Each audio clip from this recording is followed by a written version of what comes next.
ఇక ఏపీలో అంగన్వాడీ మహిళలు చేపట్టిన సమ్మె మూడో రోజుకు చేరుకుంది. తమకు న్యాయమైన డిమాండ్లను పరిష్కరించాలని కోరితే పాలకులే అవమానకరంగా మాట్లాడని ఆగ్రహం వ్యక్తం చేశారు. సీఎం జగన్మోహన్ రెడ్డి తన ఎమ్మెల్యేల నోళ్లు అదుపు చేయకపోతే తమ సత్తా ఏంటో చూపిస్తామని హెచ్చరించారు. ప్రభుత్వం దిగి వచ్చి తమ డిమాండ్ల పరిష్కారానికి హామీ ఇచ్చే వరకు సమ్మె విరమించేది లేదని తేల్చి చెబుతున్నారు. విజయవాడలో అంగన్వాడీ మహిళలు వినూత్న రీతిలో నిరసన తెలిపారు. దీనికి సంబంధించి మరింత సమాచారం మా ప్రతినిధి ప్రసాద్ అందిస్తారు. తమ న్యాయమైన డిమాండ్లు పరిష్కరించాలంటూ అంగన్వాడీలు చేపట్టిన నిరవధిక సమ్మె మూడో రోజు చేరుకుంది. అయితే ఆ చర్చల ద్వారా సమస్యను పరిష్కరించాల్సిన ప్రభుత్వ పెద్దలు ప్రజాప్రతినిధులే అంగన్వాడీలను అవమానంగా అవహేళనగా మాట్లాడుతున్న తీరుపై వారు ఆగ్రహం వ్యక్తం చేస్తూ ఉన్నారు. అంతేకాకుండా తమ విధుల నుంచి తొలగిస్తామని సమ్మెబాట విరమించాలని కూడా వీళ్ళు డిమాండ్ ప్రభుత్వం నుంచి వస్తున్న ఒత్తిళ్లు డిమాండ్ల నేపథ్యంలో అంగన్వాడీ మహిళలు తీవ్ర ఆగ్రహం వ్యక్తం చేస్తూ ఉన్నారు. మేడం చెప్పండి, అంటే ఇప్పుడు ప్రధానంగా సమ్మెకి సంబంధించి ఇప్పుడు 3 రోజులు అయింది మేడం, ఇవాళ మూడో రోజు. వీటితో నిన్న ప్రభుత్వం చర్చలు జరిపింది, 5 పేజీలు లేకౌట్ ఇచ్చింది. ఎలా చూస్తారు? అంటే విధుల నుంచి తొలగిస్తామనే పదానికి మీరు ఎలా చూస్తారు?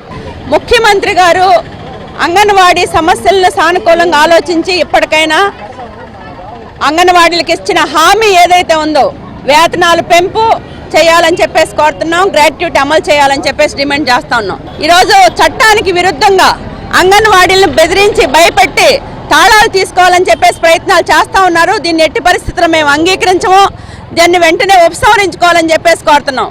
అతి దుర్మార్గంగా అంగన్వాడీల్ని అవమానించే విధంగా మాట్లాడాడు. ఈరోజు అంగన్వాడీలకు కాదు నాయన బలిసింది, ఈరోజు 2 లక్షల రూపాయలు నువ్వు తీసుకుంటూ నీకు 4 సంవత్సరాల నుంచి నువ్వేం పనిచేసావని చెప్పేసి మేము అడుగుతా ఉన్నాం. నీకు బలిసింది అని చెప్పేసి మేము ఈ సందర్భంగా చెప్పదలుచుకున్నాం. నీ ఒళ్ళు దగ్గర పెట్టుకొని ఈరోజు అంగన్వాడీల్ని మీద కూసిన కోత ఏదైతే ఉందో దాన్ని వెంటనే ఉపసంహరించుకోవాలని చెప్పేసి మేము డిమాండ్ చేస్తా ఉన్నాం. అంగన్వాడీ కార్యకర్త ఉద్యోగంలో చేరింది అంటే పోరాటాలతో ప్రారంభం అవుతుంది. అలాంటి అంగన్వాడీలకి ఇలాంటి బెదిరింపులు ఏమీ కూడా మేము ఖాతరు చేయం. కాకపోతే ఈ రాష్ట్ర ప్రభుత్వానికి మేమేం చెప్పదలుచుకున్నాము అంటే, మీరు గౌరవప్రదంగా ఉంటా మీకు గౌరవం.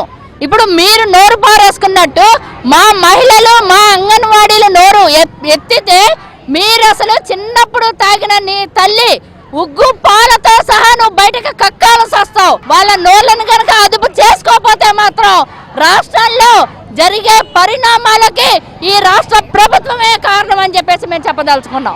మేము ఈ డిమాండ్లు వచ్చి ఇప్పుడు ఈ రోజు ఇచ్చినవి కాదండి, మేము నెల క్రితమే ఇచ్చున్నాము. మరి నెల క్రితం నుంచి ఇచ్చినప్పుడు మా సమస్యలను సానుకూలంగా పరిష్కరించకపోగా మా మీద మళ్ళీ నిందారోపణలు చేసి సెంటర్ తాళాలు పగలగొడతాము, సెంటర్ తీస్తాము, అలాగే తర్వాత మీరు ఒళ్ళు బలిసి ఉన్నారు, ఒళ్ళు బలిసి పనిచేస్తున్నారు, పని లేక పనిచేస్తున్నారు అంటున్నారు. అవునండి, నిజమే, మేము ఒళ్ళు బలిసే ఉన్నాం. 2014లో కందిపప్పు రేటు 50 రూపాయలు ఉంటే ఈ రోజున 250 రూపాయలు అయితే అది తిని బలిసి ఉన్నాం మేము. అలాగే ఆ రోజున బియ్యం 10 రూపాయలకు వస్తే ఈ రోజున 60 రూపాయల బియ్యం ఉంది. ఆ రోజు అలాగే అది ఆ బియ్యం బలిసి ఉంటున్నాం అనమాట. అంటే మీరు వచ్చిన దానికి మీరు ఉన్నప్పుడు లేనప్పుడు 2014 నుంచి 2019 వరకు మీరు ప్రతి దాని మీద వస్తువుల ధరలు బాగా తగ్గించేశారు కదా. అవి తిని వంట పెట్టి బాగా బలిసి ఉన్నాం అనమాట. ఒళ్ళు దగ్గర పెట్టుకుని మాట్లాడాలి.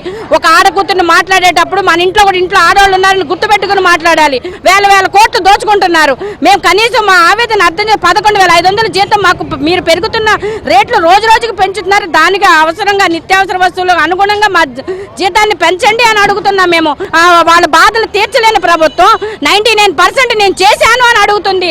అంటే ఏ విధంగా అనుకోవాలి? ఏ విధంగా సంక్షేమ పథకాలు అమలు చేసినట్టు ఈ రోజున ప్రతి ఒక్క కార్మికుడు కూడా రోడ్డు మీదకి వచ్చి ధర్నా చేస్తున్నాడు. అలాంటప్పుడు మీరు ఏ విధంగా అందరినీ సంతృప్తి పరిచినట్టు అనేక సంక్షేమ పథకాలు అమలు చేసినట్టు అని అడుగుతున్నాం. ఇది ముఖ్యంగా అంగన్వాడీ మహిళల ఆవేదన, ఆగ్రహం. తమకు న్యాయమైన డిమాండ్లు పరిష్కరించమంటే బెదిరింపుల ద్వారా పాలకులు ప్రజాప్రతినిధులు ఇష్టానుసారంగా దూషించేలా మాట్లాడటంపై కూడా వీళ్ళు మండిపడతా ఉన్నారు. నిజంగా ఎవరైతే తమను దూషిస్తున్నారో వారు దమ్ముండి చర్చ రావాలని 99% హామీలు అమలు చేస్తున్నామన్న పాలకులు వాటిని నిరూపించాలని కూడా వీళ్ళు సవాల్ విసురుతూ ఉన్నారు. ఇప్పటికైనా కూడా తమకు జగన్మోహన్ రెడ్డి ఎన్నికల సమయంలో ఏదైతే హామీ ఇచ్చారో హామీని అమలు చేసే వరకు కూడా ఈ సమ్మెను ఇలా కొనసాగిస్తామని తేల్చి చెప్తున్నారు. వీడియో అరుణ్తో వరప్రసాద్, విజయవాడ నుంచి.